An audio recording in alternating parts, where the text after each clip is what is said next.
Hello students, welcome to Group 5. In this lecture 5.6, we will discuss about the resultant capacitance of a system of capacitors when they are connected in series combination. तो उसके लिए हम तीन capacitor ले लेते हैं.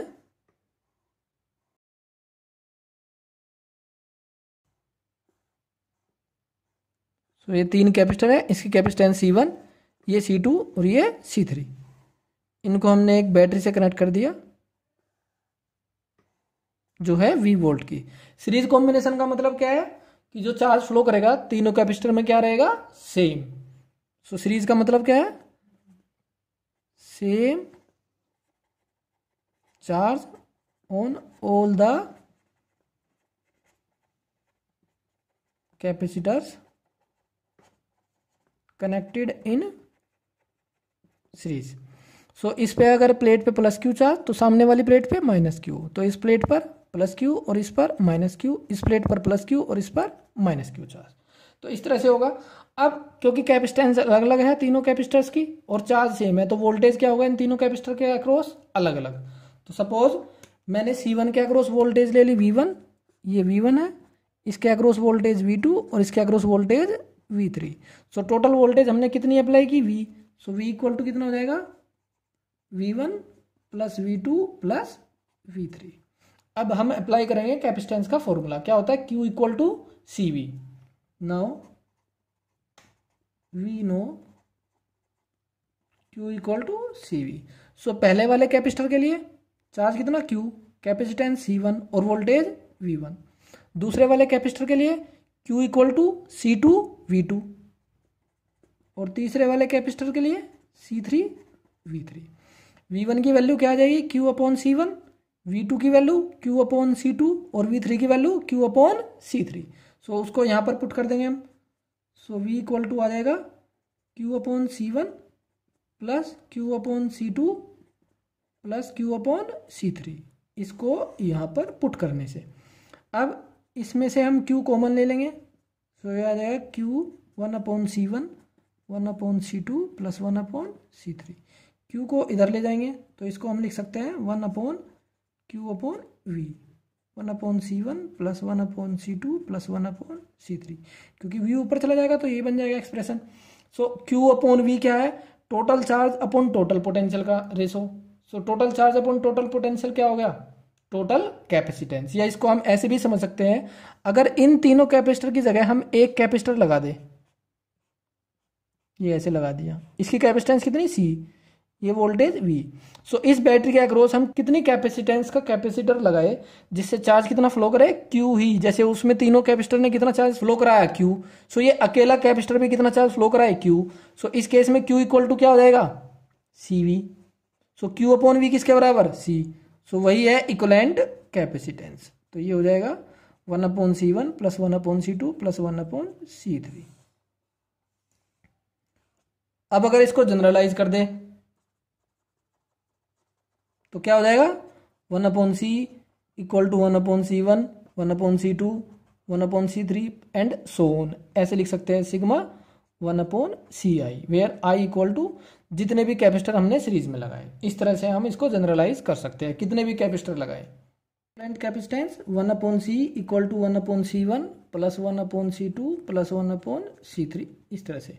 अब इसमें कुछ पॉइंट्स लिख लेते हैं हम इंपॉर्टेंट. अगर दो कैपेसिटर हैं हमारे पास और दोनों की कैपेसिटेंस क्या है, सेम, और उनको सीरीज में कनेक्ट कर दे, ये ऐसे.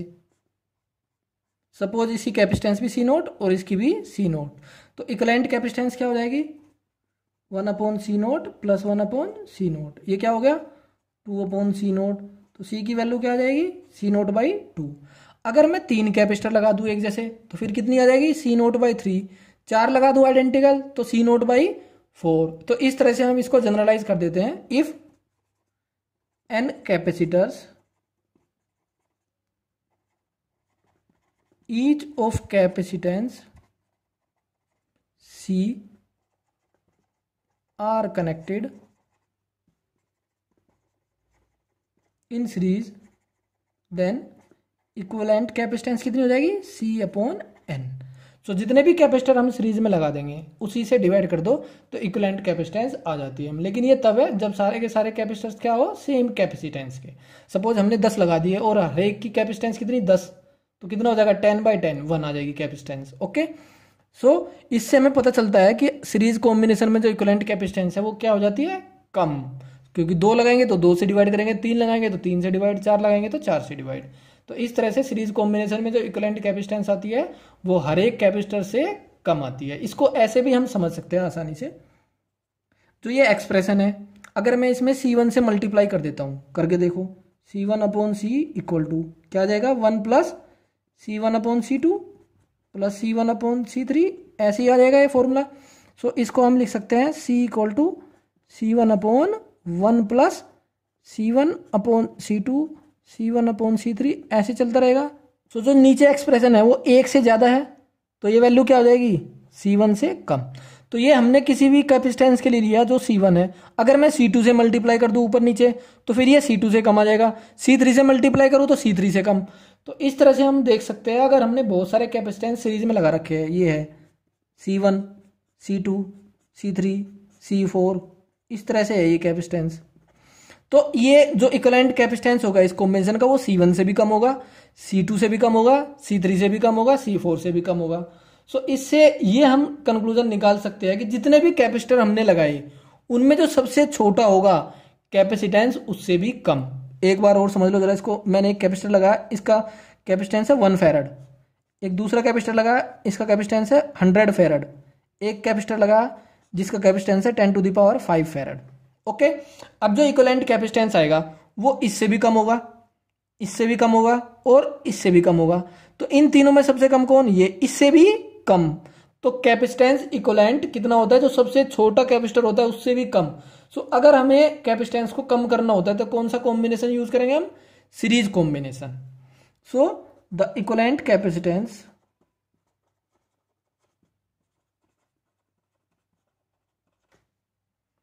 इन series combination is less than the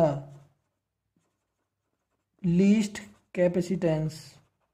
जितने भी कैपेसिटर में जो सबसे छोटा है लीस्ट, उससे भी छोटा हो जाएगा, less than the least capacitance out of all the capacitors connected in series. कुछ एग्जांपल्स ले लेते हैं। सपोज सबसे पहले सबसे सिंपलेस्ट एग्जांपल ले लेते हैं, ये कैपेसिटर्स लगा दिए हमने बहुत सारे सीरीज में, केवल ये लगा दिए। सपोज इसकी कैपेसिटेंस C है, इसकी कैपेसिटेंस 2C है, इसकी कैपेसिटेंस ले ली हमने 4C, इसकी कैपेसिटेंस 8C, इसकी कैपेसिटेंस 16C और इसकी कैपेसिटेंस भी 16C। सो हमें इसका इक्विवेलेंट कैपेसिटेंस बताना है बच्चों। तो आप लोग पहले इसको सोल्व करें, फिर मेरा सॉल्यूशन देखना।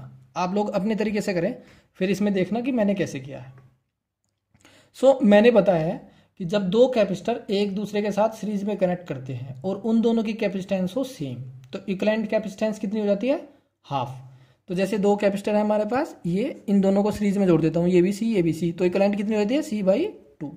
सो आप लोग जरा इसको ऐसे करें कि जो ये 16 और 16C वाले कैपेसिटर्स हैं ये दोनों सेम है, तो इन दोनों कैपेसिटेंस की वैल्यू सेम है, तो सीरीज कॉम्बिनेशन में इन दोनों का इक्विवेलेंट कितना हो जाएगा, 16C/2 कितना हो जाएगा, 8C।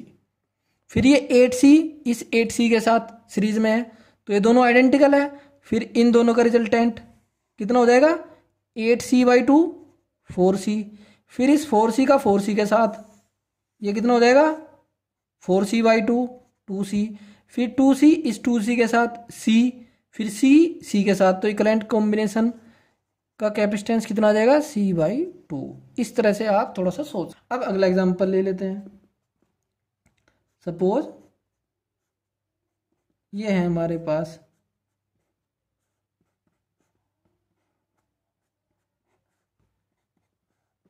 ये C, ये 2C, ये 2C, ये 4C, ये 4C और ये 2C।